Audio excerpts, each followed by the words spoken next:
Welcome to Srilaya சமையல். இன்றைக்கி என்ன பார்க்க போகிறோம், நாங்கள் நம்ம ஊரில் வந்து தேங்காய் சட்னி, கேரளாவில் வந்து கேரளா சம்மந்திங்கிற அந்த சம்மந்தி செய்யலாங்க. அதுக்கு தேவையான பொருள் என்னென்னு பார்க்கலாம் வாங்க. அதுக்கு தேவையான பொருள் என்னென்னு பார்த்துடலாம். இதில் வந்து 1 கப் தேங்காய் வந்து அமுத்தி எடுத்துருக்குறேன். ஃப்ரெஷ்ஷான தேங்காய் தான்.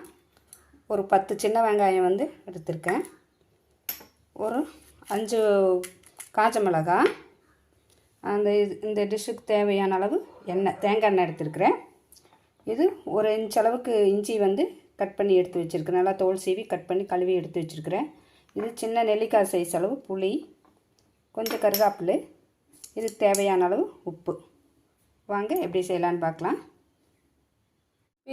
இது எல்லாம் வந்து இப்படி பச்சையாகவே நம்ம வந்து மிக்சியில் வேணால் அரைச்சிக்கலாம், இல்லை அம்மியில் வேணாலும் அரைச்சிக்கலாம். அம்மியில் அரைச்சா டேஸ்ட் நல்லாயிருக்கும்.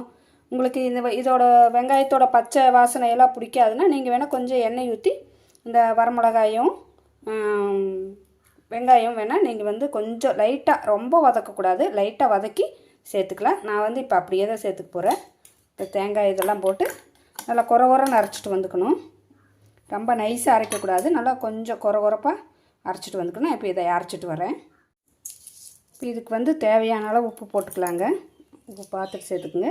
இது வந்து தண்ணி ஊற்றி அரைக்கக்கூடாது, தேங்காய் எண்ணெய் ஊற்றி தான் அரைக்கணும். கொஞ்சம் ஊற்றிக்கலாம். சரி, நான் இப்போ அரைச்சி எடுத்துகிட்டு வந்துடுறேன். பாருங்கள், நல்லா அரைச்சிட்டு வந்துட்டேன். நல்லா கெட்டியாக அரைச்சிட்டு வந்துட்டேன். இப்போ ஒன்றும் பாதியமாக தான் அரைக்கணும். தண்ணி விட்டு அரைக்கக்கூடாது, ஃபுல்லாக தேங்காய் எண்ணெய் விட்டு தான் இதை அரைக்கணுங்க.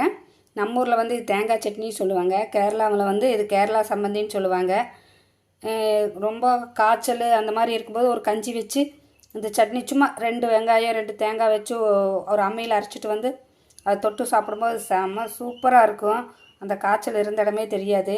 அதே மாதிரி ஊருக்கெல்லாம் போயிட்டு வரையில் என்ன டிஷ் செய்கிறது அப்படிங்கிறபோது நம்ம குழம்பிட்டு இருக்கும்போது சரி டக்குன்னு தேங்காய் இருந்தால் இந்த மாதிரி அரைச்சி சும்மா ஒயிட் ரைஸ் மட்டும் வச்சு செஞ்சு சாப்பிட்லாங்க.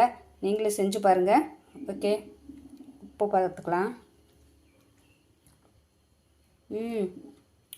அடிப்பொலி, சூப்பர். நீங்களும் செஞ்சு சாப்பிட்டு எப்படி சாப்பிட்டு பார்த்துட்டு எப்படி இருக்குன்னு சொல்லுங்கள். ஓகே, என்னோடய சேனல் லைக் பண்ணுங்கள், ஷேர் பண்ணுங்கள், கமெண்ட் பண்ணுங்கள். ஃபஸ்ட்டு சப்ஸ்கிரைப் பண்ணி பாருங்கள். Okay, thank you all.